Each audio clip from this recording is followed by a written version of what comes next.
4440981.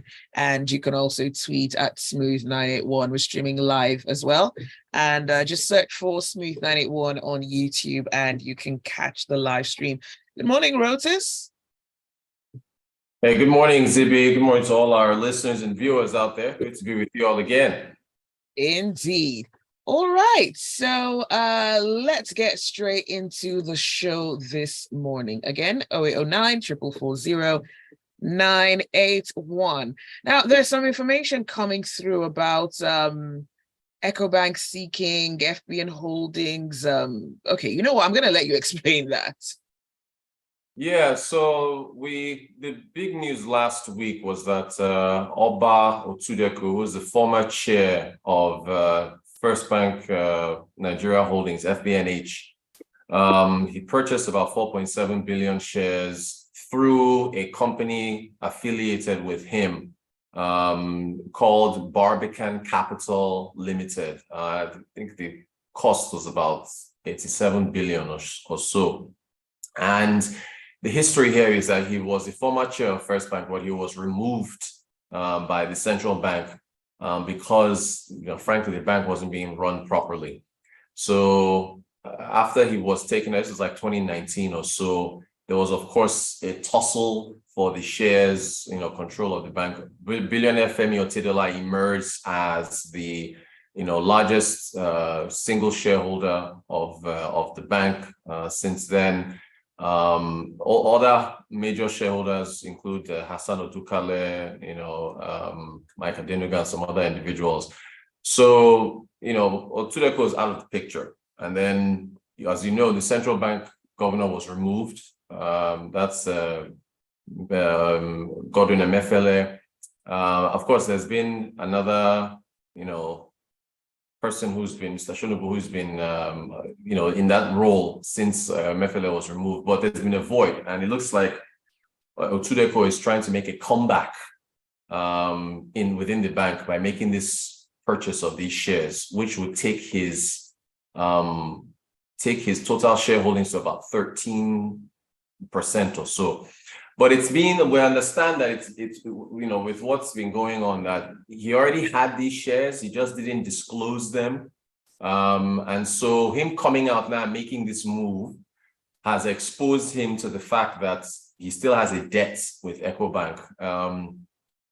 And so Ecobank's lawyers wrote a letter to First Bank of Nigeria, FBNH, First Bank Holdings, saying, hey, listen, this gentleman, Otudeko, is diverting assets and using them to purchase shares. Meanwhile, he owes us about $13.5 billion in debt. And there was a court judgment to that effect, Supreme Court judgment. So that's essentially what's happening. It's another pretty, dramatic, boardroom tussle over a major company in Nigeria. Remember what happened again? It's interesting that Femi Otedola is, his name is still there because he's been part of that. He had that, where he bought shares in Transcorp ahead. There was that back and forth between him and Tony Elumelu. He ended up being bought out.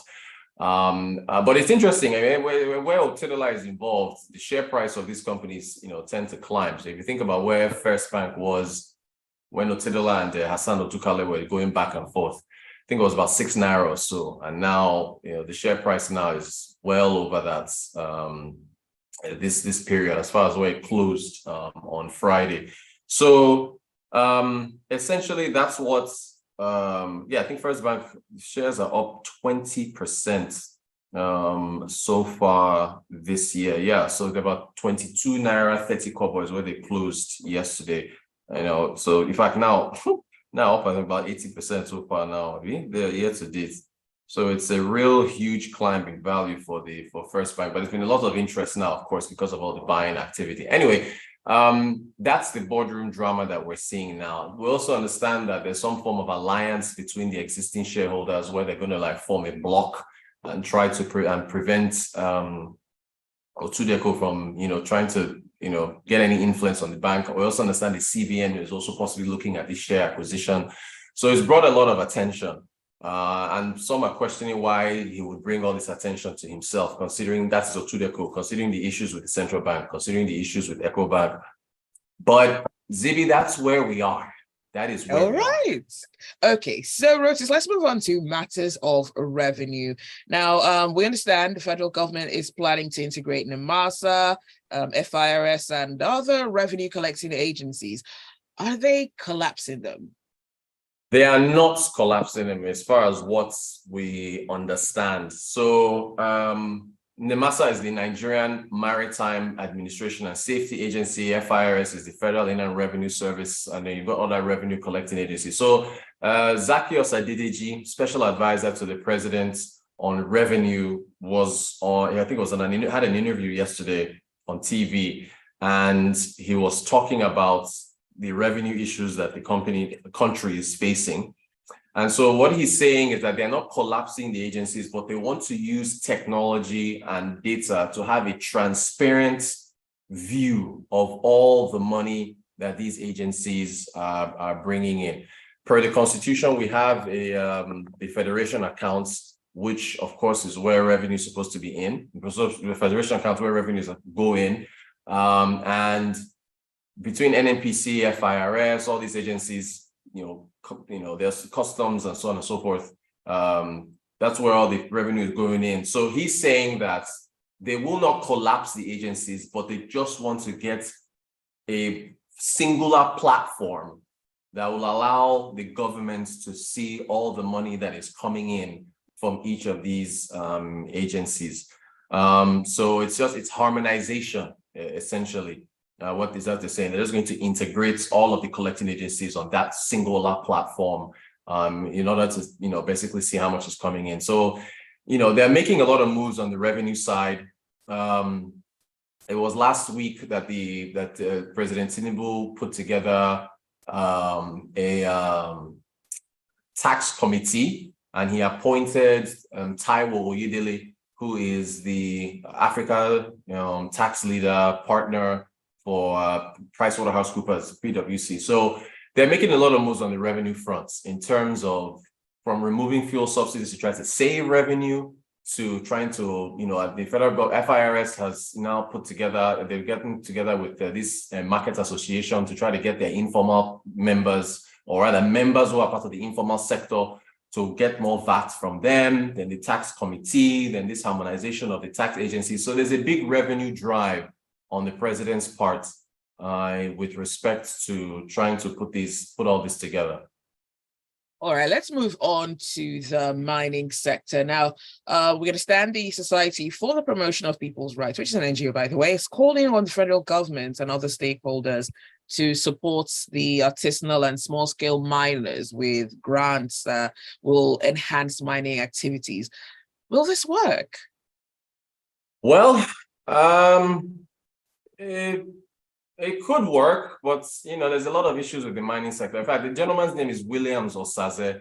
He's the president of the Society for the Promotion of People's Rights. And he was, I think, in Abuja yesterday talking to the media. He's the grants and so on will work, but is the mining sector secure? There's a lot of smuggling that goes on there. There's a lot of loopholes in that sector. So yeah, grants would work, but then grants would work in any sector, right? If you want to, I think France is doing this. One of the reasons why, if we go over to Europe and look at the job growth we've seen in the public sector in the Eurozone, France has been leading that, mostly because of government subsidies that have gone into supporting job creation efforts, but they're mostly public sector backed. But that's why we're seeing job numbers climb in Europe, and that's why wage inflation is rising in Europe, and the European Central Bank is having issues with trying to tame inflation because it's climbing. But just to break that down, France has been supporting different sectors. Well, if you have a question or a comment, let us know. The WhatsApp number is 0809 444 0981. You're listening to Business Express on Smooth 98.1. It's Rotus and Zibby. All right, Rotus, we did lose you for a few seconds. But okay, do you have me now? Can you hear me now?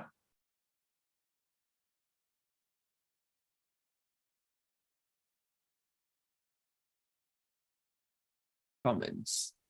Can you hear me? Yes, Rotus, I can hear you. Okay, sorry about that. Anyway, basically, the